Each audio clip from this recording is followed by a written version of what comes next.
বাড়িতে আজকের মাংস চিকেন করে খেলাম। না চিকেন মাংস করে খেলাম। কেউ কেউ বলে পোল্ট্রির মাংস, আবার কেউ কেউ বলে চিকেন। আজকের আমাদের বাড়িতে গোটা মুরগি কেটে আজকের আনলাম। চিকেনটাকে এখন আমি গামলায় ঢেলে নিয়েছি, কারণ এটার মধ্যে কোনো কিছু যদি চুলটুল থাকে সেটা একটু বেছে নিতে হবে। বাছার পর আমি কিছুটা কেটে নিলাম, কারণ এতে আমি গরম জল দিয়ে ধুয়ে নেব।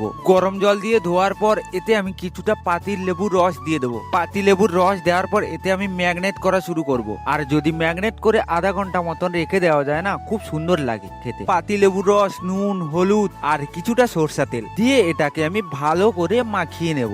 মা ওদিকে অন্য কাজ করছে, তাই আমি এটাকে ম্যাগনেট করে নিই। আগে থেকে ম্যাগনেট করে রাখলে মাংসটা খেতে খুবই সুন্দর লাগে। আমার ম্যাগনেট করা হয়ে গেছে, আমি এখন মাংসটা ভালোভাবে ঢাকিয়ে রেখে দেবো। আমাদের এদিকে গ্রামের দিকে এটাকে মাংস বলে, আবার কেউ কেউ বলে চিকেন। মা এদিকে বসে আদা, রসুন, আলু, পেঁয়াজ এগুলো ছাড়িয়ে নি। ছাড়ানোর পর মা তেল দিয়ে কিছুটা পেঁয়াজ দিয়ে আর তেজপাতা দিয়ে ওটাকে ভাজা আরম্ভ করে দিল। ভাজা হয়ে যাওয়ার পর মা যে ম্যাগনেট করা মাংসটা ছিল সেটা ওটাতে ঢেলে দিয়ে ওটাকে কিছুক্ষণ নাড়াচাড়া করার পর ওটার উপরে ঢাকনা চাপিয়ে দিতে হয়। কিছুটা সিদ্ধ হওয়ার পর মা ওটাতে জল ঢেলে দিল, আর জল ঢালার কিছুক্ষণ পর ওয়েট করার পর দেখবে মাংসটা হয়ে গেছে। আজকে চিকেনটা খুব সুস্বাদু খেতে হয়, কারণ এটার মধ্যে আমি আগে থেকে ভালো করে ম্যাগনেট করে রেখে দিয়েছিলাম।